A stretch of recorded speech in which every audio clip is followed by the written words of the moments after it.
मैं वंदन करता हूँ, अभिनंदन करता हूँ हमारे दक्षिण काली माँ के अनन्य उपासक, महादेव के कृपा पात्र, गंगा पुत्र, प्रातः स्मरणीय, हम सबके अत्यंत प्रिय और मार्गदर्शक पूज्य गुरुदेव आचार्य महामंडलेश्वर स्वामी कैलाशानंद जी से मेरा अनुरोध है, कृपया अपनी वाणी से हम लोगों को आशीर्वाद देने की कृपा करें। श्री गंगा देव्यै नमः। भगवते श्री परशुरामाय नमः। श्री दक्षिण कालिकाय नमः। छच्छाया माकोटराक्षीं प्रलय घन घटां घोर रूपां प्रचंडां दिगवस्त्रां पिंगकेशीं डमरु शृणुधृतां खड्गपाशा भयानि नागं घंटां कपालं करशरसिरुहे कालिकां कृष्णवर्णां ध्यायामि ध्येयमानां सकल सुखकरीं कालिकां तां नमामि। आज अक्षय तृतीया और वैशाख मास का पावन दिन।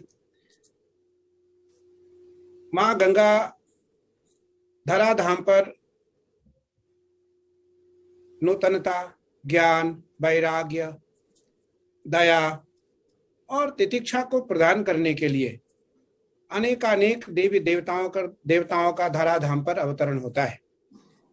आज हमारी भारतीय संस्कृति के पुरोधा और वीर, चरित्रवान, न्याय, नीति, आचरण, व्यवहार, कुशलता के दृढ़ज्ञ और भारतीय संस्कृति के संस्थापक, संपूर्ण जनमानस पटल पर जिनका अभ्युदय छाप है, ऐसे हमारे भगवान परशुराम का जन्मदिन का यह पावन अवसर और भगवान परशुराम जी के जन्मदिन के उपलक्ष्य में आज राष्ट्रीय परशुराम परिषद ने एक विशाल वर्चुअल जिस प्रकार से आपसी संवाद रखा, मुझे लगता है इस संवाद से एक बड़ी दिशा और बड़ा एक शोध के रूप में एक निकल करके हमारे सामने एक अनमोल रत्न या अमृत के रूप में हमारे सामने कुछ न कुछ ऐसे वाक्य आएंगे। हमारे राष्ट्रीय परशुराम परिषद के संस्थापक, हमारे राष्ट्रीय परशुराम परिषद के संरक्षक, मेरे अत्यंत प्रिय आदरणीय पंडित सुनील भराला जी, मेरे अत्यंत प्रिय और राष्ट्रीय परशुराम परिषद के महामंत्री पूर्व आईएएस आदरणीय देवदत्त शर्मा जी, हमारे जितने भी पदाधिकारी हैं पूरे देश में, पूरे भारत में, मुझे लगता है वो सभी वंदनीय हैं, सभी प्रशंसनीय हैं, सभी साधुवाद के पात्र हैं।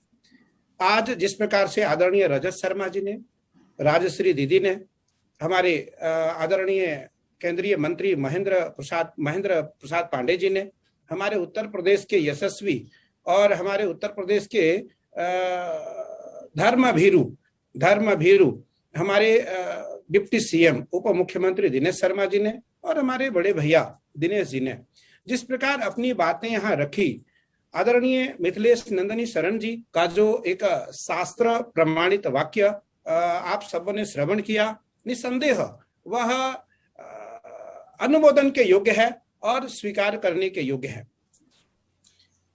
भगवान परशुराम जी का जो जन्म है वो भारतीय संस्कृति की स्थापनार्थ है, भारतीय संस्कृति को जीवन प्रदान करने के लिए है। अनेकानेक श्रुतियों में, अनेकानेक महापुराणों में, अनेकानेक भाष्यों में, अनेकानेक टीकाओं में महापुरुषों का लक्षण का वर्णन अनेकानेक नीति और अनेकानेक स्तोत्रों के श्लोकों के माध्यम से किया गया है। हमारे दिनेश भैया और महेंद्र पांडे जी दोनों का एक ही वाक्य था। मैं समर्थन करना चाहता हूं दिनेश भैया जी का। भगवान किसी जाति के नहीं होते, भगवान किसी समाज के नहीं होते, भगवान किसी व्यक्तिगत व्यक्ति के नहीं होते, भगवान सनातन परंपराओं के प्रचारक होते हैं, सनातन परंपराओं के संस्थापक होते हैं और सनातन परंपराओं के रक्षक होते हैं। भगवान परशुराम जी का जो शरीर है, भगवान परशुराम जी का जो चरित्र है, भगवान परशुराम जी का जो वाक्य है, भगवान परशुराम जी का जो चरित्रार्थ है, भगवान परशुराम जी का जो कार्य है और भगवान परशुराम जी का जो क्षेत्र है, वो भारतीय परंपराओं के अनुसार भारत में रहा है। भारत क्योंकि देवभूमि है, भारत ऋषि भूमि है, भारत में अनेकानेक राज्य ऐसे हैं जहां स्वयं देवताओं का निवास रहता है और जिसे देवभूमि के रूप में माना जाता है, या वो उत्तराखंड हो, या वो हिमाचल प्रदेश हो, या वो दक्षिण भारत के अन्य अन्य राज्य हो। रामचरितमानस में, वाल्मीकि रामायण में, श्रीमद् भागवत जी में और अनेकानेक पुराणों में बहुत सारे श्लोकों के माध्यम से भगवान के लिए अनेकानेक वाक्य कहे गए हैं। राष्ट्रीय परशुराम परिषद आज इस स्थान पर आया है। राष्ट्रीय परशुराम परिषद का जो कार्य प्रणाली रहा है, राष्ट्रीय परशुराम परिषद का जो एक प्रयास रहा है और राष्ट्रीय परशुराम परिषद का जो एक परिश्रम रहा है, आज वो निखर करके सामने दिखाई पड़ रहा है। भारत में अनेकानेक संस्थाएं हैं, भारत में अनेकानेक संस्थाओं को लोग मानने वाले हैं, अनेकानेक संस्थाओं के पदाधिकारी हैं और अनेकानेक संस्थाओं को समर्थन करने वाले लोग हैं। भगवान परशुराम, जिस प्रकार से मैथिली नंदन शरण जी ने कहा कि परशु का आवरण और परशु का आचरण दोनों यथार्थ भगवान परशुराम जी पे आता है। भगवान परशुराम जी ने कहा कि देखो राम, तुम्हारा आगमन भारतीय संस्कृति का उत्थान, तुम्हारा आगमन भारतीय संस्कृति का उत्थान और मेरा प्रस्थान आध्यात्मिक जीवन का उत्थान, मेरा प्रस्थान आध्यात्मिक जीवन का उत्थान और तुम्हारा आगमन भारतीय संस्कृति का उत्थान। फर्क केवल इतना है, शब्द का, वेद का और विभाजन का। भगवान राम उस दिन से साधु संत, गौ ब्राह्मण और सनातन संस्कृति को के मानने वाले लोगों के उत्थान करने के लिए भगवान राम आगे आए और भगवान परशुराम आत्म स्वाध्याय करने के लिए, आत्मचिंतन करने के लिए, आत्मात्मम गिरिजामति सहचरा प्राणा शरीरम गृहम पूजाते विषयोपभोग रचना निद्रा समाधि स्थिति। भगवान परशुराम भगवान शिव का आत्मसात करने के लिए और भगवान शिव का साक्षात्कार करने के लिए भगवान परशुराम महेंद्र पर्वत पर गए। बड़ी विचित्र घटना है हमारे भारत में, एक जाता है और एक आता है। हमारे भारतीय संस्कृति की, हमारे विश्व की वसुंधरा की ये प्रणाली है। जिस प्रकार से आदरणीय रजत शर्मा जी ने कहा कि आज कोरोना की वैश्विक महामारी है, कोरोना एक राक्षस और दैत्य के रूप में हमारे धरा पर आया है।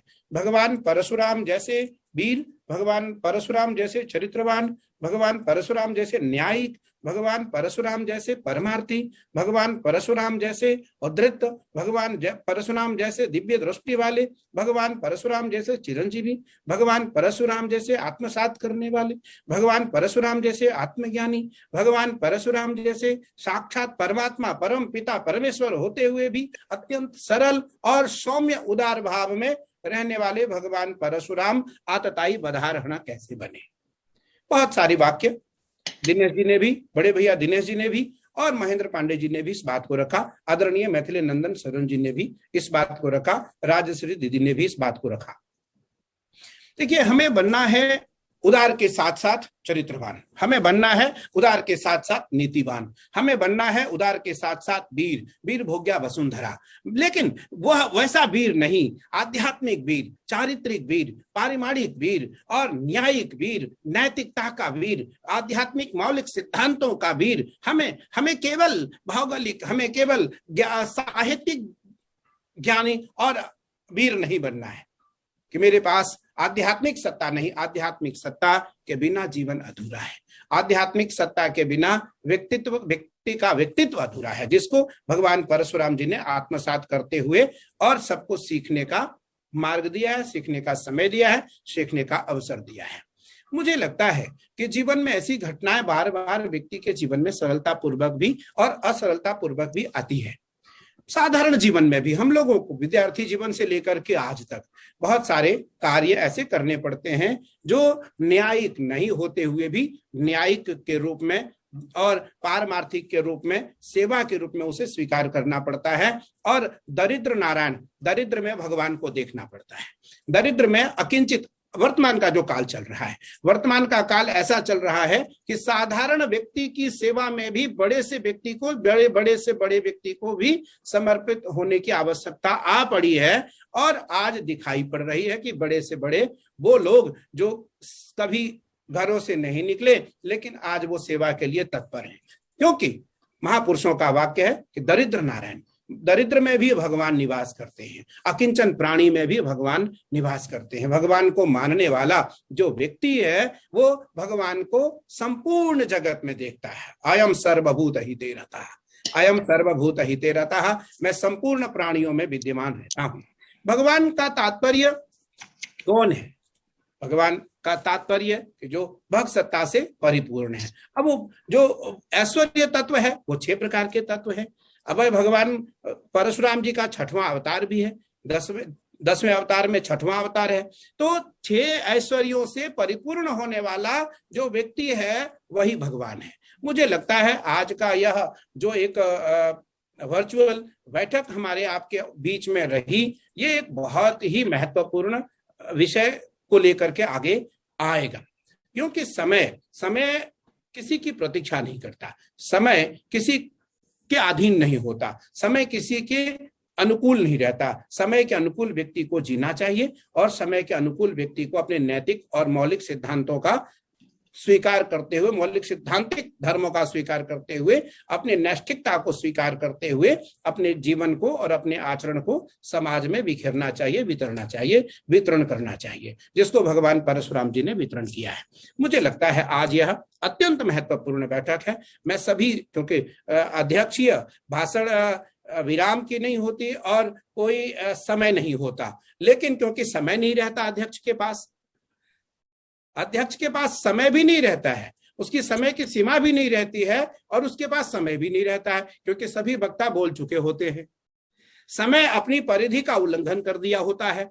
समय, क्योंकि देवदत्त जी ने बार बार कई बार कहा कि 5:30, पहले 5, 5:30, अब 6 बजने वाले हैं, तो समय का ध्यान भी नहीं रहा जाता है अध्यक्ष के पास समय नहीं रहता है और उसके समय का मूल्यांकन भी नहीं रहता। तो इसलिए हमें समय का ध्यान रखना है। हम बहुत बहुत वंदन करना चाहते हैं सभी महापुरुषों का, जो लोग आज इस बैठक में जुड़े, और सबका महत्वपूर्ण सुझाव रहा, सबका महत्वपूर्ण संवाद रहा, सबका महत्वपूर्ण विषय रहा, सबकी महत्वपूर्ण चिंतन रही। मुझे लगता है इस चिंतन से व्यक्ति और हमारे जीवन में और सामाजिक जीवन में हम एक बड़ी छाप लेकर के आ सकते हैं।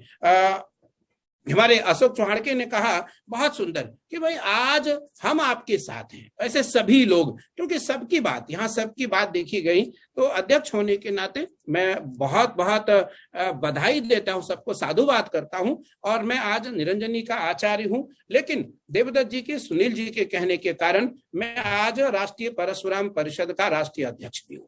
तो मुझे लगता है कि यह समय अब आ चुका है राष्ट्र में सेवा करने का, अब समय आ चुका है राष्ट्र धर्म स्वीकार करने का, अब आ चुका है राष्ट्र धर्म अपनाने का, अब समय आ चुका है राष्ट्र धर्म को वितरण करने का, अब समय आ चुका है। आज देश की परिस्थिति ऐसी है कि देश में हम सामाजिक जीवन जीते हुए, हम मौलिक सिद्धांतों का चिंतन करते हुए हम अपनी परंपराओं का उद्धरण करें, हम अपनी परंपराओं को स्थापित करें, और राष्ट्र धर्म जो सेवा धर्म है, मानवता का धर्म है, मानव मौलिक सिद्धांतों का जो धर्म है, आचरण का जो धर्म है, वैवाहिक जीवन का जो धर्म है, नैतिकता का जो धर्म है और सामाजिकता का जो धर्म है, हमें उसे स्वीकार करना चाहिए, जिसको भगवान परशुराम जी ने राष्ट्र में अनेकानेक प्रकार से स्थापित करते हुए हम सबों को दिखाया है, दर्शाया है, समझाया है और करके दिखाया है। तो मैं बहुत बहुत बधाई और बहुत बहुत साधुवाद, बहुत बहुत वंदन करना चाहता हूँ सबको,